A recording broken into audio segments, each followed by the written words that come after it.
સૌથી પહેલા હું આપ સૌનું મારા શિક્ષણ પાવર પ્રસંગે હાર્દિક સ્વાગત કરું છું. મારું નામ સામર્થ્ય કહેવાનું ધોરણ 8માં અભ્યાસ કરું છું. આદરણીય શિક્ષકો અને મારા વહાલા વિદ્યાર્થી મિત્રો, હું આજે ગુરુ પૂર્ણિમા સાથે થોડા વાક્ય કહેવા આવ્યો છું. આપ સૌને ગુરુ પૂર્ણિમાની ખૂબ ખૂબ શુભેચ્છાઓ. આપણો દેશ ભારત એ મૂળભૂત રીતે આધ્યાત્મિક ગુરુઓની ભૂમિ રહી છે. આજના દિવસે આપણને સાચા માર્ગ તરફ લઈ જતા ગુરુઓની પૂજા થાય છે.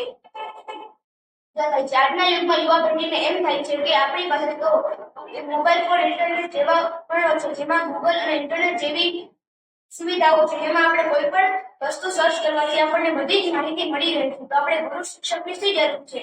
પણ તે આજની પેઢી તે નથી જાણતી કે તે માહિતી સળગાવ્યા વગરના દીપક અને રંગ વગરના ચિત્ર જેવી હોય છે. ગુરુ એ આપણા જીવનમાં એ વ્યક્તિ છે જે આપણા અંધકારરૂપી દીપકની જ્યોત જલાવી આપણા જીવનને પ્રકાશિત કરે છે અને આપણા જીવનના કોરા કાગળમાં ચિત્ર કરે છે. ગુરુ પૂર્ણિમા એટલે ઋણમાંથી મુક્ત થવાનો દિવસ. આજના દિવસે આપણા ઈષ્ટ ગુરુની પૂજા થાય છે. જીવન આપે તે માતા પિતા અને તેને કઈ રીતે જીવવું તે શીખવનાર ગુરુ બસ છે.